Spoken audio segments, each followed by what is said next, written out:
we want to tell the whole story. So we give the backstory and the backstory to that. And memoir is often an exercise in chipping away the extraneous.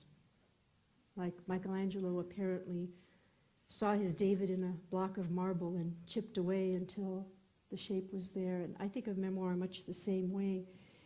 We have to think about what the story is really about. We can't tell the entire story. We have to limit the time period. We have to limit who's going to be included in the story. And we have to select events to talk about that support the theme, that bind the work together. My first 500 pages of text covered a whole year. When I ultimately came to create, revise, and sculpt my book, that time frame shrank to 3 months. Many important family members, friends, and medical professionals had to be left out. A number of Jeremy's medical problems and surgeries were left out too, because it was simply too much and it would have been distracting. I had 2 or 3 long chapters toward the I did go back and forth and talk a little bit.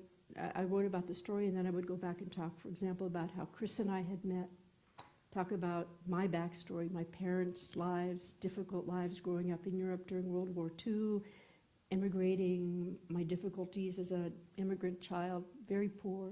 My family was very poor, in school, moving to different places, on and on and on. I loved that writing, and I took it all out, and it's painful.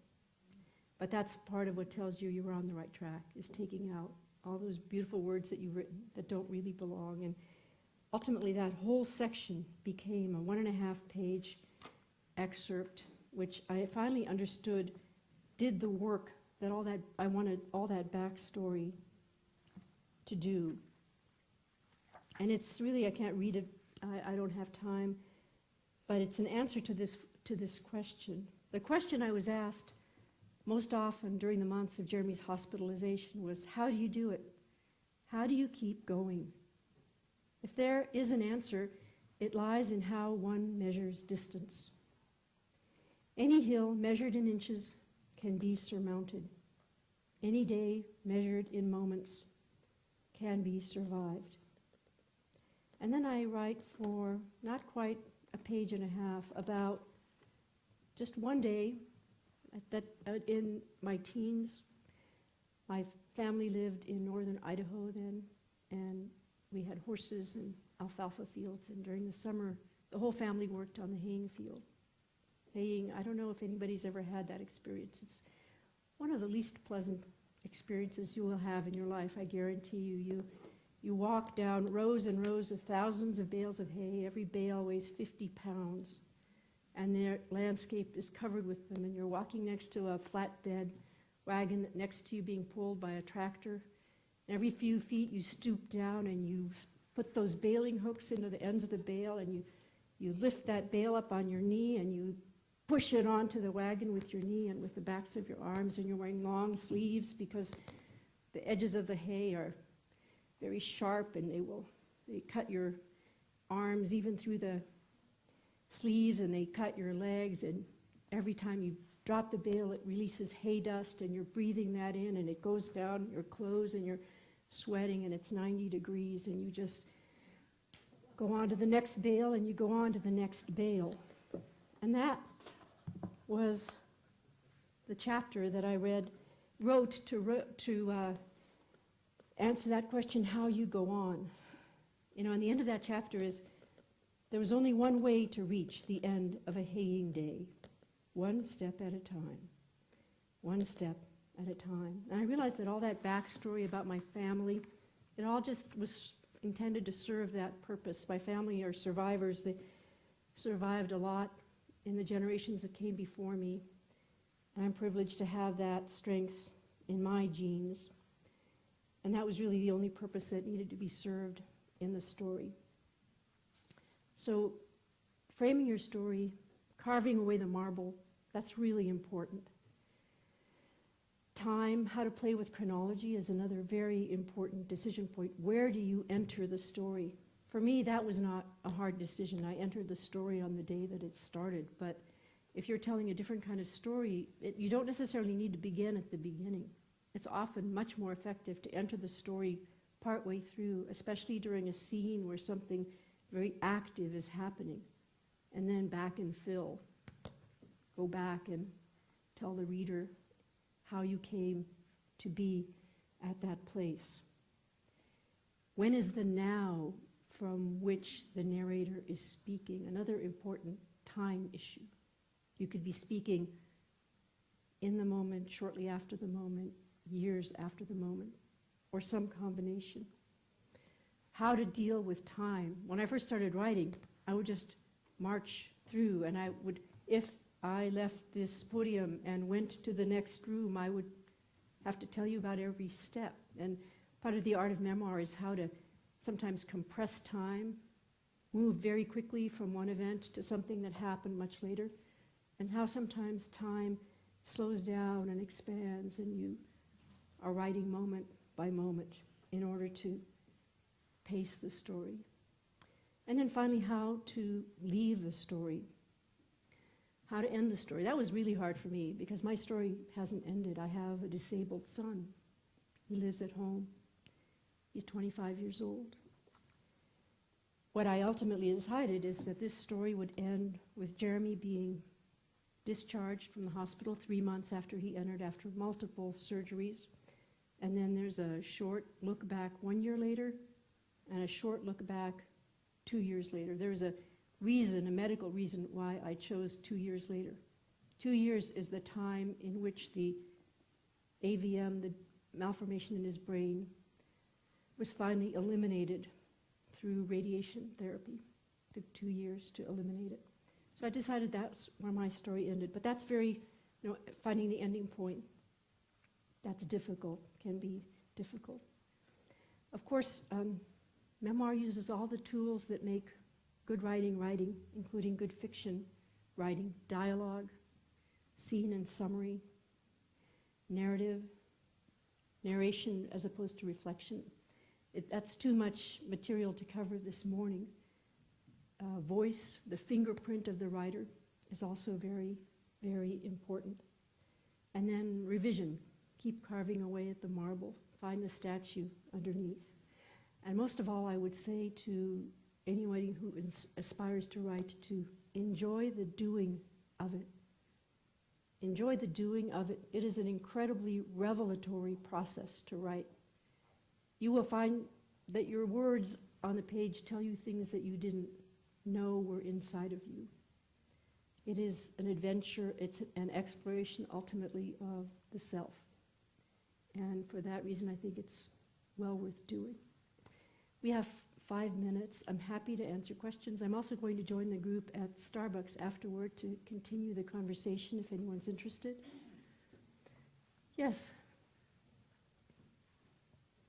You talked about the having to go back and rewrite because of the tense.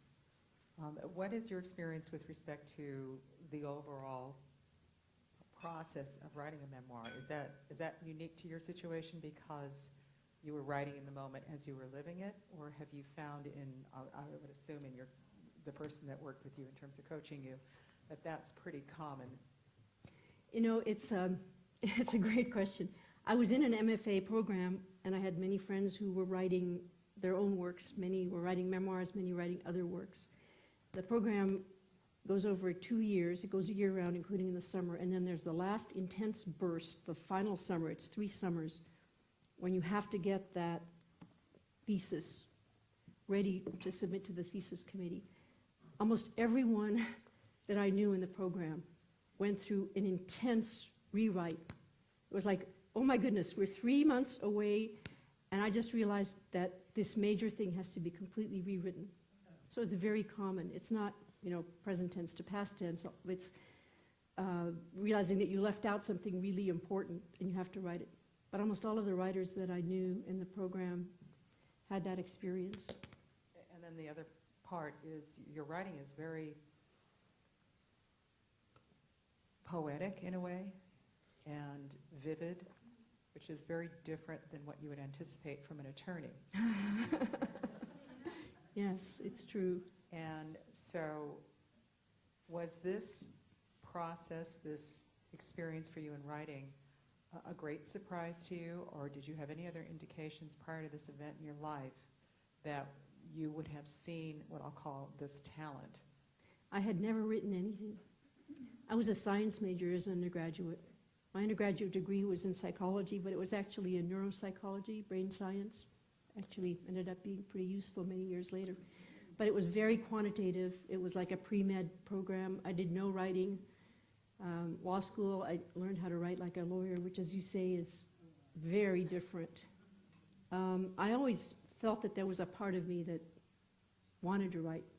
But it wasn't until I was sitting in the hospital next to my son's bedside at night that I wrote. And I wrote, as I said, to save myself. I wrote to save my sanity. And that's the first time I had any writing experience at all. I don't want to dominate the conversation, but just elaborating further on that, did a voice come through you? Because you say this was a very short time frame that you had for the rewrite, and the style is so different. So did a voice come through you in that way to all of a sudden take you into that style of writing? I think the style was consistent, but there just was no reflection or introspection until I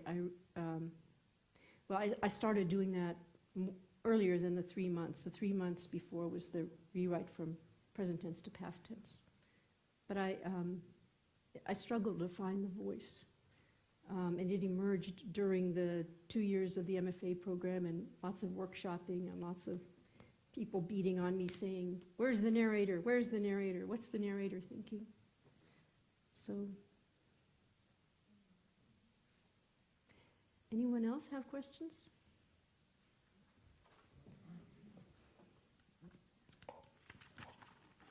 Thank you so much for your presentation and your story. As a memoir writer myself, who's just finished a manuscript and has been rewriting and worked with an editor, did you ever reach a point, or is it because you were in the MFA program, it was different for you, where you hear so many different opinions? And one of the mistakes that I made recently was to share my story with my husband, who's an attorney and who reads sci-fi and has never read memoir, and who starts to give me advice that's throwing me off again. Then working with an editor who tells you to write a prologue, because in memoir it's important that the reader should know what the journey is before they start the story. And then hearing again last night with another group that a prologue is not necessary. So I'm at the point where I've written the entire manuscript, but I am just thinking, oh my gosh, now I've submitted to agents, I get feedback from agents. Put more of your European background into the story like you did, but you eliminated it. So how do you deal with all these conflicting things when you think you're done? Well, that's a very common experience, especially if you're constantly in workshops, as I was during the MFA program. And you sit there in the workshop, and you're not supposed to, the protocol is that you don't talk, you don't respond, you just listen and you take notes, and at the end you can ask questions. Everybody has a point of view, and I would first write them all down and try to respond to all of that feedback. Some of it was just wrong. Ultimately, you as the writer have to be, it wasn't wrong in the abstract, it was wrong for my book. You ultimately have to know the story you want to tell and be faithful to that vision of it. You can't please everyone, as the song goes, so you better please yourself. I know it's time. If anyone's going to be at Starbucks, I'm very happy to keep talking. And thank you again for inviting me here. Thank you.